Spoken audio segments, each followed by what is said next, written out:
Hello students, welcome back to my channel science classes. आप सभी का साइंस क्लासेस में स्वागत है। So today we will discuss class 10 chapter first chemical reaction and equations part 4 and today's topic is types of chemical reaction and effects of oxidation. So next reaction is displacement reaction. Displacement reaction देखिए, the chemical reaction in which more reactive element displace less reactive metal और element from its salt solution. वो reaction जहाँ पे क्या है, मोर reactive element कम reactive element को उसी के सॉल्ट के सॉल्यूशन से क्या करता है, डिस्प्लेस करता है, उसे डिस्प्लेसमेंट रिएक्शन कहते हैं। इट मीन्स इसको समझ सकते हैं, देखो नाम में ही है डिस्प्लेसमेंट। डिस्प्लेस करना मतलब किसी को उसकी जगह से हटा के उसकी जगह अपना ले लेना। सिंपल लैंग्वेज में समझे तो अगर हम कि किसी को क्या करना, उसकी जगह से हटा देना, उसकी जगह क्या करना, अपना ले लेना, तो डिस्प्लेस हो जाएगा, डिस्प्लेस कर देना, डिस्प्लेसमेंट कर देना उसका।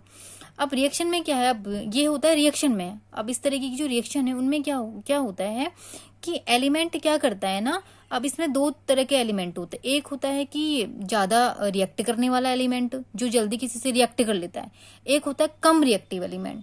ठीक है, तो जो ज्यादा रिएक्टिव होता है उसका इफेक्ट ज्यादा होता है, तो ज्यादा पावर होने की वजह से उसके बाद रिएक्शन ज्यादा, क्योंकि रिएक्टिव है ना, वो किसी भी चीज से जल्दी रिएक्ट कर लेगा। तो रिएक्शन होने की वजह से क्या करेगा, वो कम रिएक्टिव वाले को क्या करेगा, हटा देगा। क्योंकि होता है ना, जिसके पास ज्यादा पावर होती है वो कम वाले को क्या कर सकता है, ज्यादा ताकत वाला, ज्यादा एनर्जी वाला कम वाले को क्या करेगा, हटा देगा उसकी जगह से। तो सिंपल लैंग्वेज में हम यहाँ भी समझ सकते हैं कि इसके बाद सोचेंगे कि ज्यादा पावर है, इसने क्या किया, कम पावर वाले को उसकी जगह से हटा दिया है एलिमेंट ने। ठीक है, तो इसमें देखेंगे हम क्या है कि एग्जाम्पल को देखते हैं। इसमें देखिए इक्वेशन में लिया हुआ है Fe। ठीक है, Fe की रिएक्शन हुई CuSO4 से, या हम इसमें कह सकते हैं कि यह आयरन को हमने डाला है कॉपर सल्फेट के सॉल्यूशन में। ये कॉपर सल्फेट का सॉल्ट सॉल्यूशन है, इसमें क्या किया हमने, आयरन को डाल दिया। ठीक है, लोहे को हमने क्या किया, कॉपर सल्फेट के सॉल्यूशन में डाला। तो इसने क्या किया, ये ज्यादा रिएक्टिव है, कम रिएक्टिव है, तो इसने क्या किया, इसको इसकी जगह से, कॉपर को इसकी जगह से हटा दिया और इसकी जगह क्या की है, अपना ले लिए। ठीक है, तो यहाँ पे हमें क्या मिल गया, FeSO4। अब देखिए Cu हट गया तो क्या हो गया यहाँ पे, FeSO4, और Cu क्या है, अलग हो गया। ठीक है, तो आप समझ गए होंगे कि डिस्प्लेसमेंट रिएक्शन क्या है। अब इस रिएक्शन में देखिए क्या हो रहा है, अगर हम इसको समझेंगे तो देखिए इस रिएक्शन में क्या हो रहा है कि आयरन नेल, लोहे की कील है ना, लोहे की कील को इसमें डाला है हमने इसके सॉल्यूशन में। तो आयरन की नेल कैसी होती है ना, ब्राउनिश भूरी हो जाती है, colour bye deposition of copper. क्योंकि ये क्या करता है ना, जब आयरन को हम इसमें डालते हैं तो आयरन क्या होगा ना, भूरे रंग का हो जाता है। ठीक है, इसकी वजह से इसके सॉल्यूशन में चला जाता है, उसका कलर चेंज होके कैसा हो जाता है, ब्राउन हो जाता है।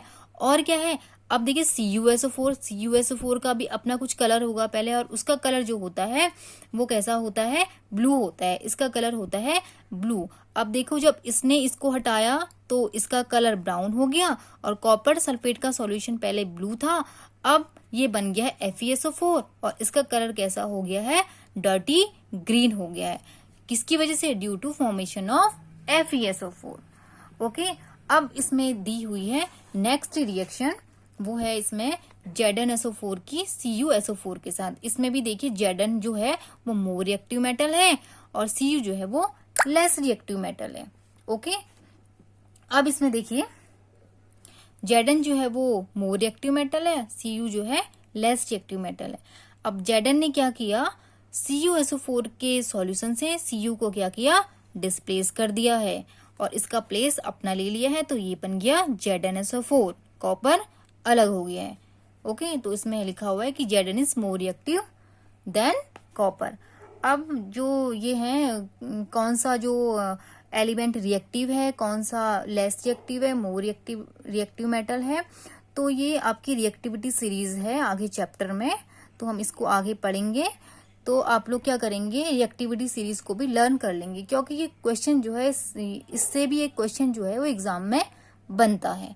ठीक है, आपको पता होना चाहिए कि मोर रिएक्टिव मेटल क्या है, लेस रिएक्टिव मेटल क्या है, जिससे क्या कर सकते हैं आप डिस्प्लेसमेंट इक्वेशन को क्या कर सकते हैं, सॉल्व कर सकते हैं। ओके, चलिए रिएक्टिविटी सीरीज को समझ लेते हैं। अभी देखिए मैंने आपको डिस्प्लेसमेंट रिएक्शन में जैसे बताया कि हाई रिएक्टिव मेटल जो होता है वो क्या करता है, लीस्ट रिएक्टिव मेटल को डिस्प्लेस कर देता है ना उसके प्लेस से।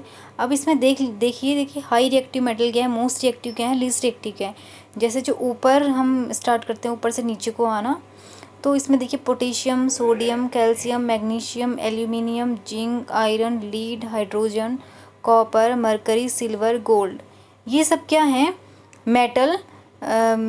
रिएक्टिविटी सीरीज़ के सारे मेटल हैं। देखिए अब इसमें जो हम मेटल देख रहे हैं, कहाँ से स्टार्ट करते हैं, जैसे कि पोटेशियम से देख लेते हैं। स्टार्टिंग से पोटेशियम है, सोडियम है, ये क्या है, देखो आपने पढ़ा होगा इनके बारे में कि सोडियम को, पोटेशियम को क्या करते हैं, केरोसिन ऑयल में रखते हैं। केरोसिन ऑयल में क्यों रखते हैं, क्योंकि एयर में क्या होते हैं, एयर के कांटेक्ट में आने से क्या करते हैं, ये फायर कैच कर लेते हैं। इनमें क्या होती है, आग पकड़ लेते हैं, आग लग जाती है इनमें। इसीलिए इनको किस में रखा जाता है, केरोसिन ऑयल में रखा जाता है। इतने ज़्यादा रिएक्टिव होते हैं, इनको खुला नहीं छोड़ते हैं हवा में। हवा के कांटेक्ट में आने से ही क्या होते हैं, ये आग लग जाती, फायर कैच कर लेती है। तो ये इतने रिएक्टिव हैं, इसीलिए हम कहेंगे कि मोस्ट, यहाँ से स्टार्ट करते हैं मोस्ट रिएक्टिव से लीस्ट रिएक्टिव की ओर ज़्यादा। जैसे कैल्शियम, उसके बाद कैल्शियम है, मैग्नीशियम है, एल्यूमिनियम है, जिंक है, आयरन है। जैसे अभी हमने क्या क्या पढ़ा था इसमें, आयरन और किसकी रिएक्शन देखी थी हमने, जैसे कॉपर की रिएक्शन देखी थी ना। आयरन ने क्या किया था, कॉपर को क्या किया था, डिस्प्लेस कर लिया था। तो आयरन को हम देख रहे हैं कि ऊपर है ज़्यादा रिएक्टिव में, कॉपर क्या है, नीचे आ गया, हाइड्रोजन के नीचे आ गया। देखिए हाइड्रोजन के बाद वाले तो बहुत लीस्ट रिएक्टिव मेटल होते हैं, कॉपर, मरकरी, सिल्वर, गोल्ड। इसीलिए ये क्वेश्चन भी आता है कि जो नेचर में फ्री स्टेट में पाए जाते हैं, ये देखो बिल्कुल फ्री स्टेट में पाए जाते हैं, कम रिएक्ट करते हैं, किसी से भी क्या होते हैं, बहुत कम रिएक्ट करते हैं। जैसे गोल्ड का ही आपने देखा होगा, सिल्वर का ही देखा होगा ना। जैसे आयरन है, आयरन में क्या होता है, जल्दी रिएक्ट करते हैं ना एयर से, क्या होता है उसमें जंग लग जाता है, रस्ट हो जाता है। बट सिल्वर, गोल्ड क्या है, उसमें वैसे तो लेयर बन जाती है बट ऐसे कोई रस्ट नहीं लगता है या कोई ख़राब नहीं होते हैं, एयर के कांटेक्ट में आके क्या होते हैं, ख़राब नहीं होते हैं। ठीक है, तो ये हैं रिएक्टिविटी सीरीज। फ़िलहाल हम इसे आगे चैप्टर में पढ़ेंगे, अभी के लिए इसको इतना ही देखते हैं। Okay, next reaction is double displacement reaction. अब देखिए डबल डिस्प्लेसमेंट रिएक्शन क्या है, यहाँ भी डिस्प्लेसमेंट होता है लेकिन डबल डिस्प्लेसमेंट होता है। अब डबल डिस्प्लेसमेंट होता क्या है, a reaction in which new compounds are formed by mutual exchange of ions between two compounds. अब ऐसी रिएक्शन जिसमें क्या होता है, न्यू कंपाउंड फॉर्म होता है आयन के एक्सचेंज से। आपस में आयन क्या होते हैं, एक्सचेंज होते हैं और वो क्या बनाते हैं, न्यू कंपाउंड बनाते हैं। अब इसमें देखो कैसा है, आयन एक्सचेंज हो रहे हैं। ठीक है, आयन कैसे एक्सचेंज हो रहे हैं, इसमें डिस्प्लेसमेंट हो रहा है, डबल हो रहा है, यानी कि दोनों के बीच में। इन ये जो यहाँ पे रिएक्टेंट है, यहाँ पे प्रोडक्ट भी दो हैं। अब इनके बीच में देखो आयन का एक्सचेंज होता कैसे है, इसको हम समझेंगे। इसमें देखिए Na पे होता है पॉजिटिव चार्ज, SO4 यहाँ पे हो गया negative charge, Ba positively charge, negative. ठीक है, नेगेटिव आयन कह सकते हैं। इसमें है पॉजिटिव, इसमें है नेगेटिव, इसमें है पॉजिटिव नेगेटिव। अब देखो यहाँ नहीं, यहाँ देख लेते हैं हम इसमें। अब आयंस कैसे एक्सचेंज हो रहे, देखिए यह है सोडियम सल्फेट, बेरियम क्लोराइड। अब हम जानते हैं सोडियम में क्या होता है, पॉजिटिव चार्ज होता है, बेरियम में जो होता है पॉजिटिव होता है। अब आयन का एक्सचेंज होता है, यानी कि नेगेटिव वाला किसके साथ ज्वाइन हो जाएगा, पॉजिटिव के साथ, पॉजिटिव वाला नेगेटिव के साथ। ठीक है, अब इसमें नेगेटिव है और इसमें पॉजिटिव है, पॉजिटिव वाला किससे हो गया ज्वाइन, नेगेटिव Cl से हो गया। SO4 यहाँ पे किससे हो गया, Ba से हो गया। ठीक है, डबल डिस्प्लेस हो रहा ना, यहाँ ये वाला इसके साथ, यहाँ इस ये जो है Na Ba के क्लोरीन के साथ हो गया, इस वाले के।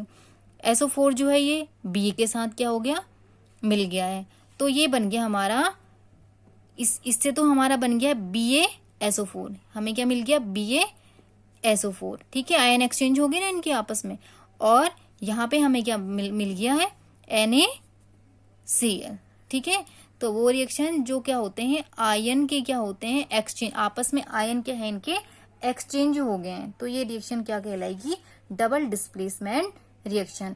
और इस रिएक्शन में क्या है ना, हमें white precipitate of BaSO4 is formed, ये BaSO4 जो है इसका व्हाइट प्रेसिपिटेट हमें मिलता है, और इसीलिए व्हाइट प्रेसिपिटेट मिलने की वजह से इस रिएक्शन को क्या कहते हैं, हम प्रेसिपिटेशन रिएक्शन भी कहते हैं। Okay, so next reaction is oxidation and reduction.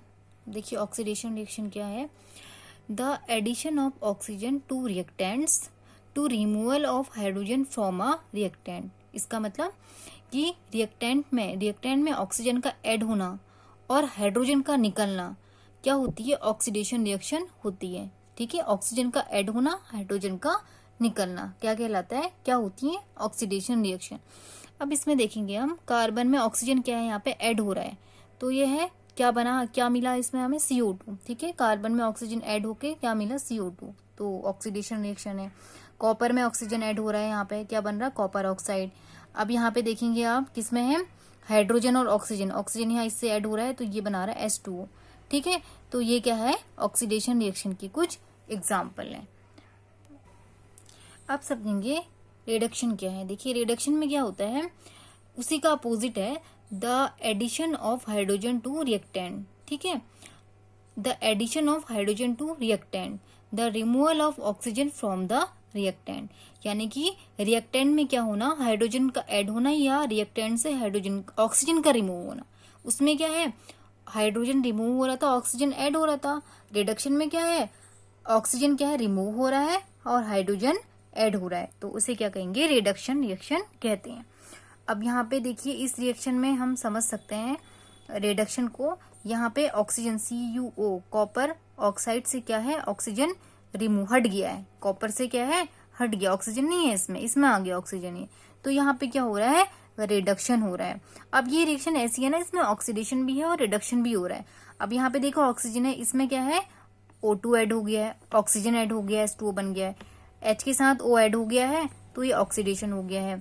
यहाँ पे कॉपर ऑक्साइड से कॉपर ऑक्सीजन क्या है, हट गया है, रिमूव हो गया है, तो ये यहाँ पे क्या हो गया, रिडक्शन हो गया है, ठीक है, ऑक्सीजन का रिमूव होना।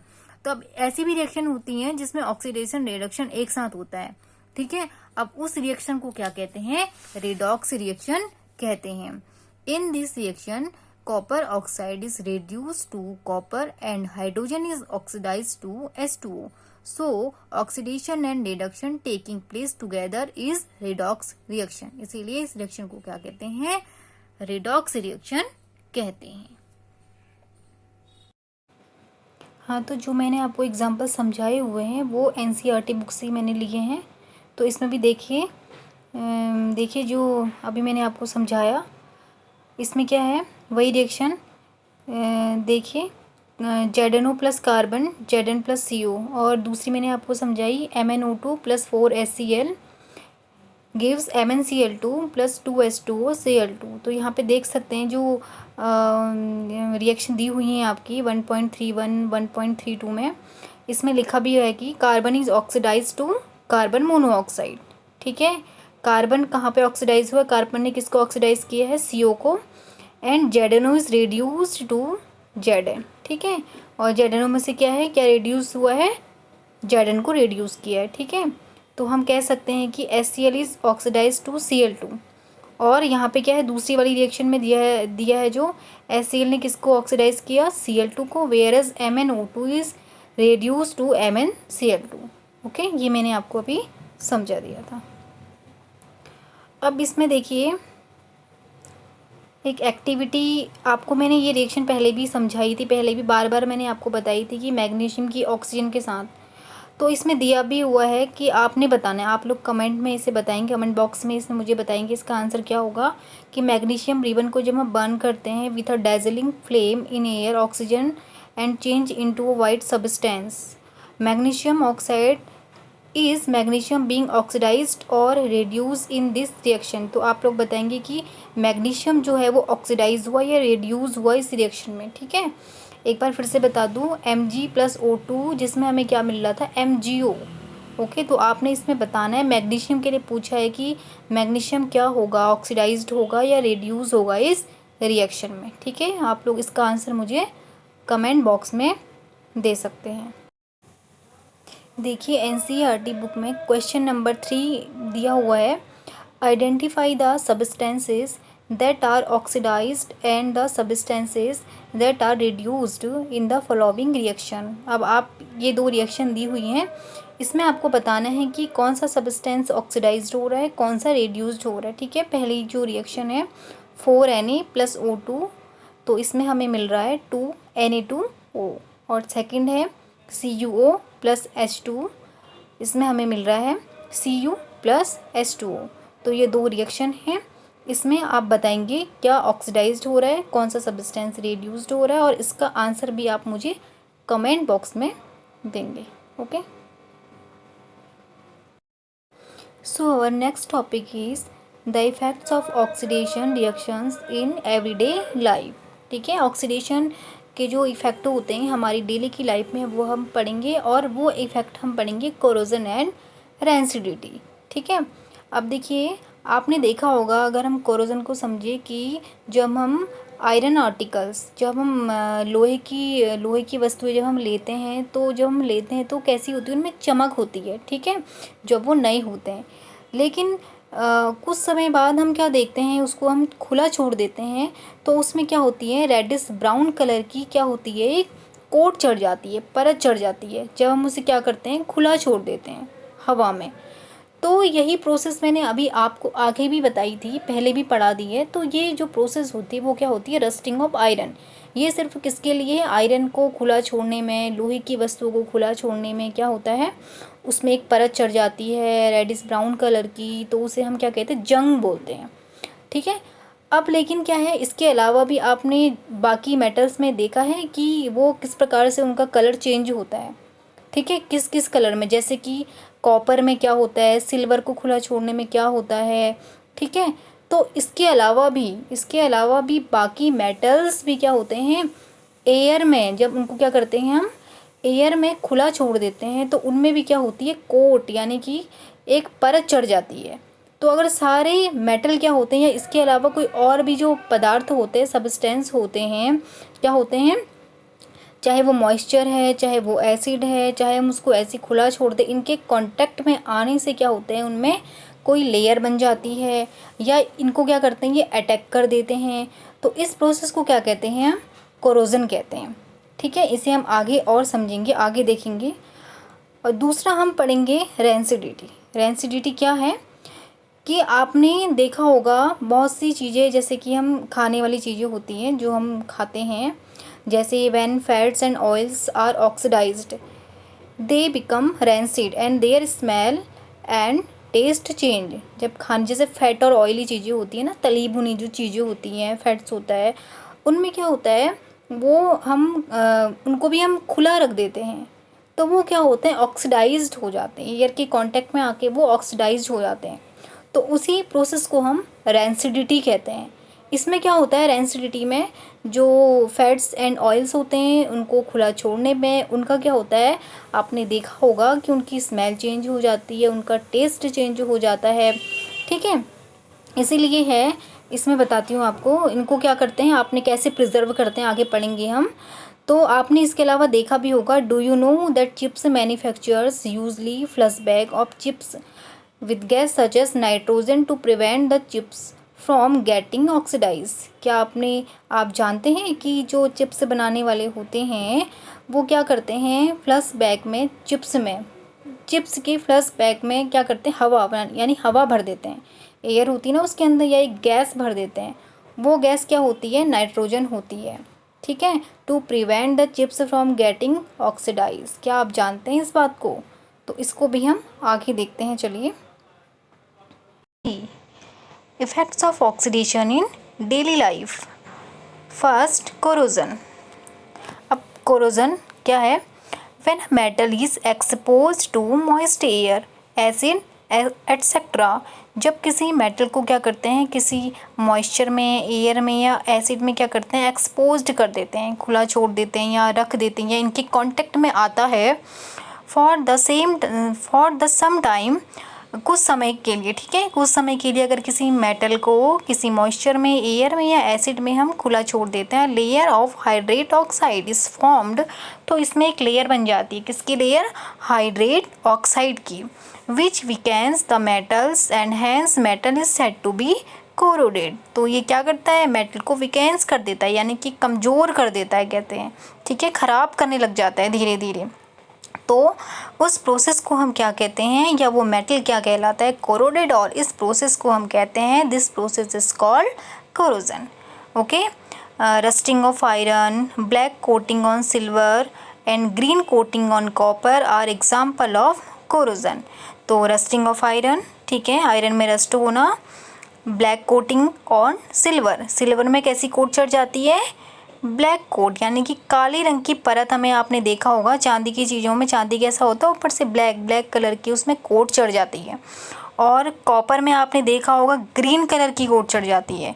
ये सभी किसके एग्जाम्पल हैं, कोरोजन के एग्जाम्पल हैं।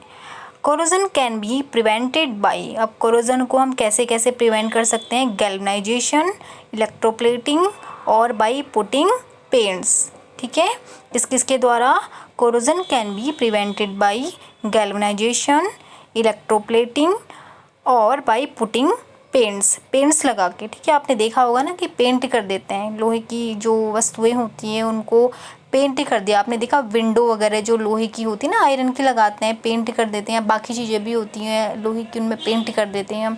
पेंट क्यों करते हैं, पेंट इसलिए अप्लाई करते हैं क्योंकि उसको क्या है, रस्ट ना लगे, ठीक है, वो कोरोडेड ना हो।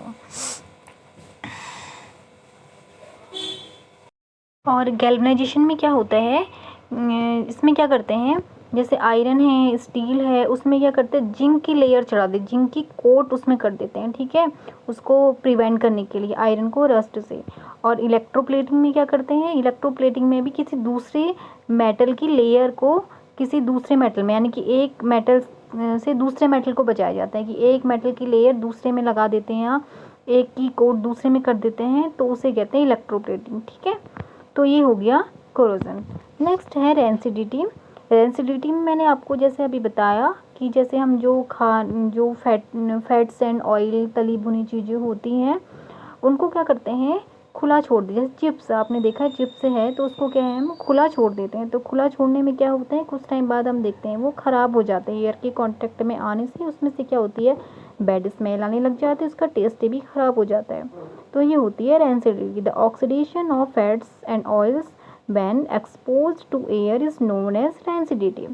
It leads to bad smell and bad taste of food. Methods of prevents rancidity. अब रेंसिडिटी को कैसे हम रोक सकते हैं, देखिए क्या किस किस चीज़ों से हम बचा सकते हैं रेंसिड होने से फूड को, बाय एडिंग एंटीऑक्सीडेंट ऐड करके, keeping food in air tight container, food को कैसे बर्तनों में रख के, एयर टाइट बर्तनों में रख के, रिप्लेसिंग एयर बाय नाइट्रोजन। अभी मैंने आपसे क्वेश्चन किया था ना, क्या आप जानते हैं कि उसमें कौन सी गैस डाली जाती है, नाइट्रोजन डाली जाती है, किससे, जिससे कि वो ख़राब ना हो, रिफ्रिजरेशन, ठीक है, रेफ्रिजरेशन।